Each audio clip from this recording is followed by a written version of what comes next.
Assalamu alaikum everyone. Welcome to my channel Academic Background Insight. এখন আমরা যেটা শিখব সেটা হচ্ছে যে গাউস ল থেকে আমরা কিভাবে কুলম্বস লতে যেতে পারি অথবা কুলম্বস ল থেকে গাউস লতে কনভার্ট করতে পারি সে বিষয়ে আমরা শিখব।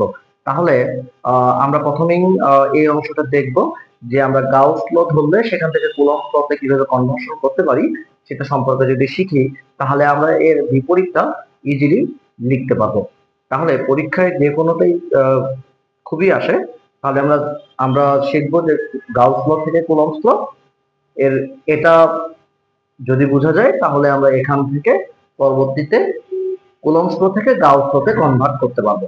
তাহলে চলো আমরা শুরু করি আমাদের ক্লাসে। তাহলে ক্লাসের প্রথমেই আমরা কোশ্চেনটা দেখে নিব, সেটা হচ্ছে derive the Coulomb's law from Gauss law, অর্থাৎ গাউস ল থেকে আমরা কিভাবে কুলম্বস লতে কনভার্সন করব, অর্থাৎ গাউস ল থেকে আমরা কুলম্বস লতে যাব সেই ডেরিভেশনটা যদি আমরা দেখি তাহলে এটা সলিউশন করব কিভাবে। প্রথমে আমাদের একটা ফিগার ড্র করতে হবে, স্ফেরিক্যাল সারফেস ডায়াগ্রাম একটা ড্র করতে হবে যার রেডিয়াস হচ্ছে আর এবং এই নিট চার্জ প্লাস কিউ হচ্ছে at a center at a particular point is the Gaussian surface observed and electric field and Gaussian surface in the outward direction. So we can write, let us consider a spherical surface of radius of r. একটা spherical সারফেসের ব্যাসার্ধ হচ্ছে r এবং centred on a point charge q এবং কেন্দ্রে একটা বিন্দু charge q, positive q charge অবস্থিত। এরপরে আমরা বলবো যে from Gauss law epsilon not close path integral E vector dot ds vector equals to q, এটা হচ্ছে এক নাম্বার ইকুয়েশন, আমরা যেটা গাউস ল এর ফর্মুলা জানি। তাহলে ইন দা ফিগার, এই ফিগারের মধ্যে দেখা যাচ্ছে যে surface direction and electric field the same direction, দুইটাই আউটওয়ার্ড এবং same direction, that means theta is the 0 degree. তার মানে দুইটাই একই দিকে হলে তার কোণের মান হয় 0 ডিগ্রি। তাহলে আমরা বলবো যে ই vector dot ds vector equals to E DS cos theta, যেহেতু থিটার মান হচ্ছে 0 ডিগ্রি সুতরাং আমরা পাবো ই ডিএস, কারণ কস 0 ডিগ্রির মান হচ্ছে 1। এরপর আমরা যদি বলি যে এই অংশটা এক নাম্বার ইকুয়েশনে যদি বসাই তাহলে আমরা পাবো যে one equation can be written as epsilon not close path integral E ds equals to q, where E is the constant of the surface, যেহেতু স্ফেরিক্যাল সারফেসটা কনস্ট্যান্ট সুতরাং তার মধ্যে ইলেকট্রিক ফিল্ডটাও কনস্ট্যান্ট থাকবে। সুতরাং আমরা ইলেকট্রিক ফিল্ডটাকে ইন্টিগ্রেশনের বাইরে নিয়ে আসতে পারি। তাহলে সেক্ষেত্রে আমরা লিখতে পারি যে epsilon not E closed path integral DS equals to Q, যেখানে আমরা জানি যে the integral of this surface integration of DS is a spherical shape, যেহেতু সুতরাং we know the area of the spherical shape close path integral ds, that means s equal to 4 pi r square।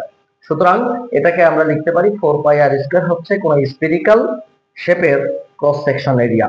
তাহলে সেখান থেকে আমরা পাই যে এই জায়গায় যদি আমরা ক্লোজ পাথ ইন্টিগ্রাল ds এর জায়গায় যদি আমরা 4 pi r square বসাই তাহলে আমরা লিখতে পারি epsilon not E 4 pi r square equals to q। সেখান থেকে আমরা লিখতে পারি যে electric field E equals to q by 4 pi epsilon naught r square, যেটা আমাদের 2 নাম্বার ইকুয়েশন। এবার আমরা কি করব, আমরা জানি যে we know the electric field intensity equation E equals to F by Q not, that means the ratio between the applied force বা attractive force when the point charge placed in the electric field। তাহলে আমরা এখান থেকে বজ্রগুণন যদি করি, অর্থাৎ যদি এটা আড়াআড়ি গুণ করি তাহলে আমরা পাবো F equals to E q naught, যেটা হচ্ছে 3 নাম্বার ইকুয়েশন। আমরা যদি 2 এবং 3 একসাথে কম্বাইন করি তাহলে আমরা লিখতে পারবো যে F equals to q by 4 pi epsilon naught r square q naught, যেখানে ই এর জায়গায় আমরা এই অংশটা রিপ্লেস করছি। এরপর আমরা বললাম যে F equals to 1 by 4 pi epsilon naught q naught by r square, this is the Coulomb's law. So the Coulomb's law find out from the Gauss law. This is the vice versa. যখন আমরা Coulomb's law থেকে Gauss law তে যাব তখন আমরা নিচ থেকে উপরের দিকে যদি লেখা শুরু করি তাহলে অবশ্যই আমরা Coulomb's law থেকে Gauss law দিকে কনভার্সন করতে পারবো। এবার আমাদের এই গাউস ল এর একটা অ্যাপ্লিকেশন করতে হবে। গাউস ল এর অ্যাপ্লিকেশন যদি আমরা প্রথম অ্যাপ্লিকেশনটা দেখি, আমরা তিনটা অ্যাপ্লিকেশন করব আজকে। প্রথম অ্যাপ্লিকেশনটা শিখবো। তাহলে প্রথম অ্যাপ্লিকেশনটা হচ্ছে calculate the electric flux for a cylindrical surface immersed in a uniform electric field, the field being parallel to the cylindrical axis। অর্থাৎ কোন একটা সিলিন্ডারের অ্যাক্সিস বরাবর, সিলিন্ডারের অ্যাক্সিস থাকে সেন্টার বরাবর হয়, তাহলে এই সেন্টার বরাবর যদি কোনো ইলেকট্রিক ফিল্ড পাস করি, তাহলে আমাদের ইলেকট্রিক ফ্লাক্সটা কিরকম হবে সেটা আমাদের ক্যালকুলেট করতে হবে। তাহলে এটা সলিউশন করব কিভাবে? তাহলে শুরু করি। লেট আস কনসিডার এ সিলিন্ড্রিক্যাল সারফেস। তাহলে এটা একটা সিলিন্ডারের দুই সারফেসের অংশের মধ্যে তার অ্যাক্সিস ঠিক এই ডটেড লাইন দিয়ে ইন্ডিকেট করা হয়েছে। তাহলে বলছে এটা একটা cylindrical surface, the electric field passing through in the axis. তাহলে ইলেকট্রিক ফিল্ড তার অ্যাক্সিস বরাবর অর্থাৎ left side to right side pass করতেছে। তাহলে সেক্ষেত্রে আমরা বলবো there are three area exist in the diagram. তাহলে এই ডায়াগ্রামের অংশের মধ্যে তিনটা রিজন আছে। একটা হচ্ছে লেফট সাইড রিজন, একটা হচ্ছে মিডল রিজন, একটা হচ্ছে রাইট সাইড রিজন। তাহলে আমরা একটা সিলিন্ড্রিক্যাল সারফেস ডায়াগ্রাম এখানে এক নম্বর পিকচার দেখানো হয়েছে।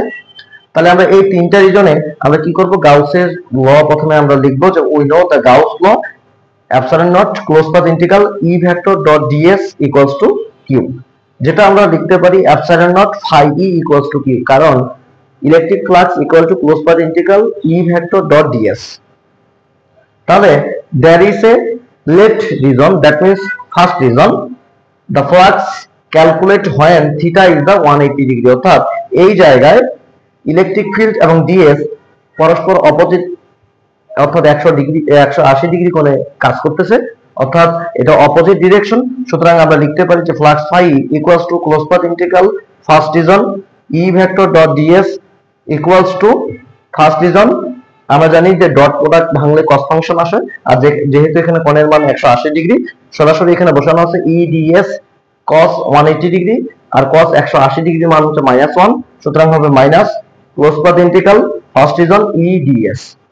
এরপরে আমরা বলবো there is a second region, that means middle reason.